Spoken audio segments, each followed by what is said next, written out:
1장 12절부터 21절까지 한 절씩 교독하겠습니다.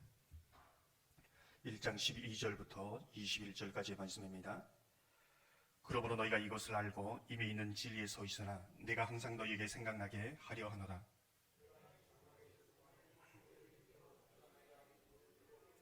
이는 우리 주 예수 그리스도께서 내게 지시하신 것 같이 나도 나의 장막을 벗어날 것이 임박한 줄을 알미라.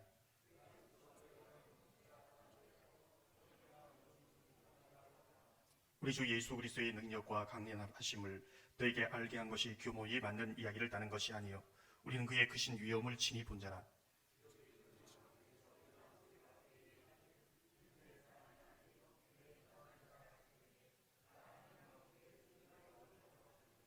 이 소리는 우리와 그와 함께 거룩한 산에 있을 때에 하늘로부터 난 것을 들은 것이라.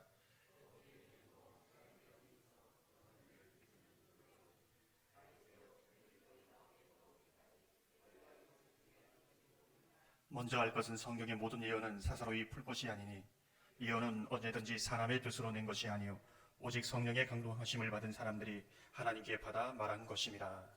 아멘. 오늘은 특별 새벽기도의 셋째 날입니다.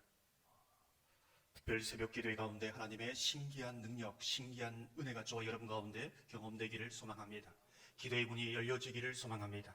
알 수 없는 기쁨이 넘쳐나기를 소망합니다.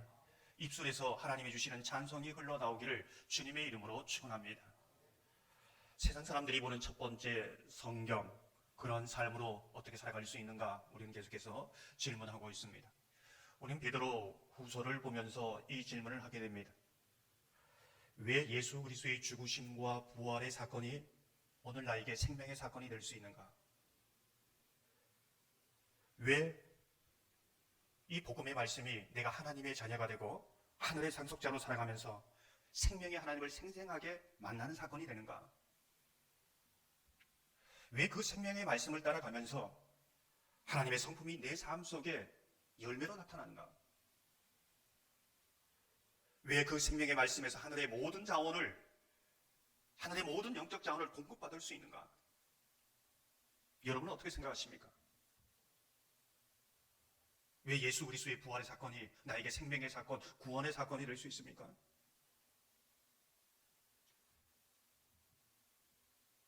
이게 중요한 질문이지요. 베드로의 질문이었고 그 당시 성도의 질문이었고 오늘 살아가는 우리의 질문이 아닌가 이렇게 생각됩니다. 하나님께서는 말씀 안에 계신 하나님이십니다. 한번 믿음으로 고백해 볼까요? 하나님은 말씀 안에 계신 하나님입니다. 하나님은 말씀 안에 계신 하나님입니다. 우리가 어떤 사람의 말을 보면 그 사람을 알 수 있지 않습니까? 그 말이 그 사람의 존재입니다. 하나님은 말씀하시고 그 안에 계십니다. 말씀 속에서 계시하십니다. 말씀 안에서 우리를 만나주십니다. 말씀 안에서 하나님은 일하십니다. 과거에도 그렇고 현재에도 그렇고 미래도 그렇습니다. 아니 하나님은 말씀 안에 갇히기로 작정하셨습니다. 그래서 말씀 안에서 우리가 하나님을 만나고 말씀 안에서 하나님을 만난 사람이 세상에서 처음 보는 말씀으로 성경으로 살아갈 수 있다는 것을 성경이 말씀하고 있는 것이지요. 말씀 안에 계신 그 하나님을 만나는 은혜가 저와 여러분 가운데 있기를 주님의 이름으로 축원합니다. 오늘 본문을 보면 말씀 안에 계신 하나님이란, 진리 안에 계신 그 하나님이란 도대체 어떤 부분을 말씀하고 있는가? 이제 이 부분을 좀 더 구체적으로 말씀하고 있습니다. 19절 말씀을 함께 읽어보시겠습니다. 또 우리에게는 더 확실한 예언이 있어 어두운 데를 비추는 등불과 같으니 날이 새어 새별이 너희 마음에 떠오르기까지 너희가 이것을 주의하는 것이 옳으리라. 아멘. 우리에게는 더 확실한 예언이 있다. 이제 이렇게 말씀하고 있습니다. 우리는 질문하지요. 그냥 확실한 예언이라고 말하면 되는데 더 확실한 예언이 있다. 이렇게 말씀하고 있습니다. 이 더 확실한 예언이라는 것은 도대체 어떤 부분인가? 베드로가 이 더 확실한 예언을 말하면서 자신 속에 있었던 확실한 예언의 사건을 말씀하고 있습니다. 변화산 사건이지요. 17절 18절 보면 이렇게 말씀합니다. 지극히 큰 영광 중에서 이러한 소리가 그에게 나기를 이는 내 사랑하는 아들이요 내 기뻐하는 자라 하실 때에 그가 하나님 아버지께 존귀와 영광을 받으셨느니라. 이 소리는 우리가 그와 함께 거룩한 산에 있을 때에 하늘로부터 난 것을 들은 것이다. 그는 변화산에서 아주 신비한 체험을 했습니다. 예수님의 얼굴은 해같이 빛나고 그 옷에 광채가 나는 것을 보았습니다. 천년의 역사를 넘어서 모세와 엘리야가 부활하려 영광스러운 모습으로 나타난 것을 보았습니다. 하늘의 음성이 이는 너는 사랑하는 내 아들이다, 내 기뻐하는 자다, 그 음성도 들었습니다. 사실 예수님을 믿고 따를 때 보면 이러한 신비한 체험을 할 때가 많이 있습니다. 베드로는 이것을 확실한 예언이다, 그냥 내가 꿈을 꾼 것이 아니고 예수님이 나에게 주시는 확실한 예언이다, 이렇게 이제 고백하고 있는 것이지요.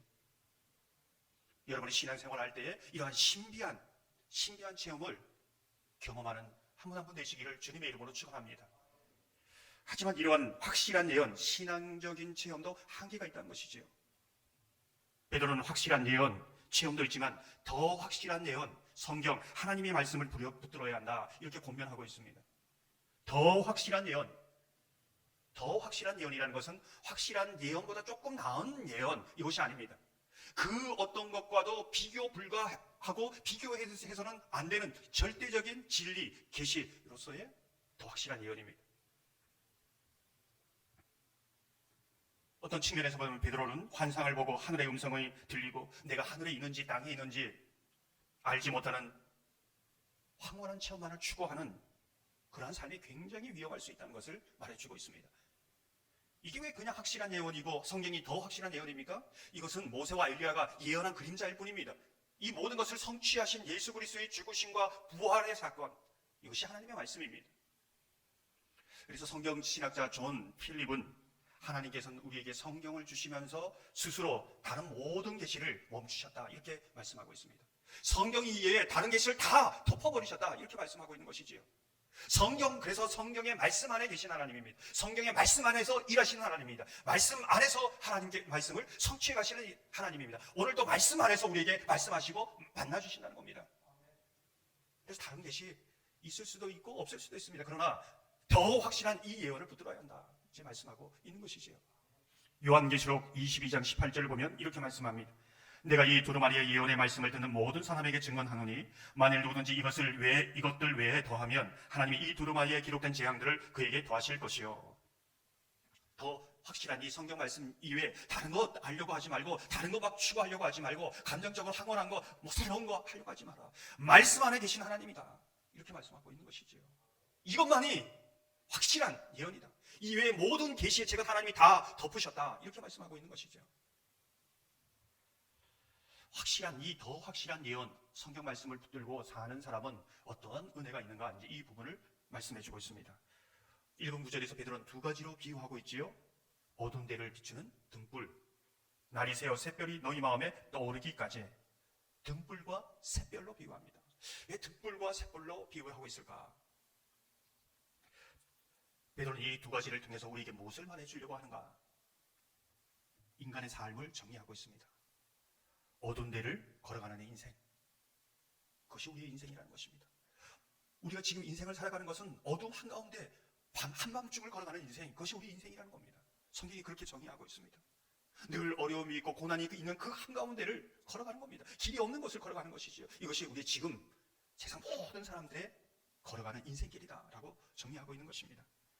어둠이 거치지 않을 때에, 캄캄한 밤길을 걸어갈 때에 인간의 마음에 생겨나는 분명한 두 가지 증상이 있습니다. 그것이 무엇일까요? 불안입니다. 두려움입니다. 어둠이 거치지 않으니까요. 길이 보이지 않으니까요.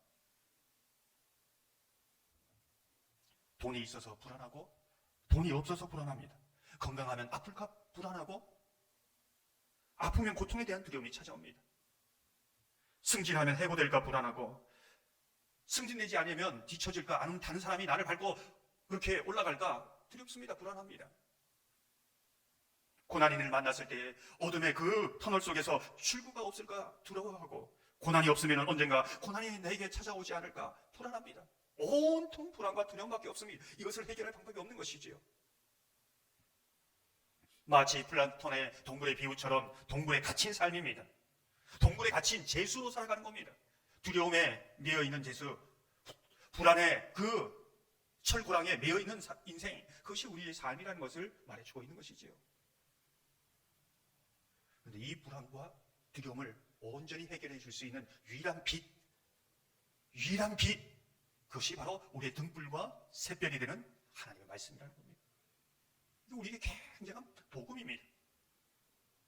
하나님은 불안이 갇힌 그 삶 속에서 함께 하나님의 빛과 불안이 공존한다? 공존할 수 없습니다. 어둠과 빛이 공존한다? 공존할 수 없습니다. 하나님의 빛이 비추어질 때에 우리 인생에 어둠이 물러갑니다. 모든 두려움이 떠나갑니다. 내 인생에 아침이 없다고 생각했는데, 내 인생에 밤이 끝나지 않을 것이라고 생각했는데, 하나님의 말씀이 샛별이 떠오르면 내 인생에도 아침이 오는구나, 내 인생에도 아침이 있구나, 그렇게 고백한다는 것이지요. 우린 코로나라는 긴 어둠의 터널을 지나왔습니다. 어떻게 지나올 수 있었을까? 길이 있었을까? 끝나는 날이 올까? 그렇게 생각하지 않았습니까? 그러나 말씀의 빛이 있었기에 그 터널 한가운데 우리 마음 가운데 떠오르는 샛별이 있었기에 그 터널을 지나올 수 있었습니다. 아니, 그 터널 한가운데서도 예수 그리스도께서 하나님의 말씀으로 위로하셨기에 더 이상 어둠은 아니었습니다. 더 이상 두려움은 아니었습니다. 우리는 이 세상 한가운데서도 어떻게 소망 가운데 살아갈 수 있습니까? 어떻게 두려움과 불안을 떨쳐버리고 나아갈 수 있습니까? 영원한 등불이 되시고 영원한 우리의 샛별이 되신 주님이 다시 오실 것을 말씀하셨기 때문에 그렇지요. 그것을 분명하게 이룰 것을 알기에 우리는 그 소망 가운데 나아가는 겁니다. 여러분 가운데 어둠에 둘러싸여 있는 분이 있습니까? 불안 가운데, 두려움 가운데 잠 못 이루는 분들이 있습니까? 길이 보이지 않습니까? 하나님의 말씀이 그 어둠을 뚫고 심령을 뚫고 삶을 환히 밝혀주는 그러한 은혜가 저와 여러분 가운데 있기를 소망합니다. 실망이 더하여 절망이 되고 절망이 더하여 주저앉은 분이 있습니까?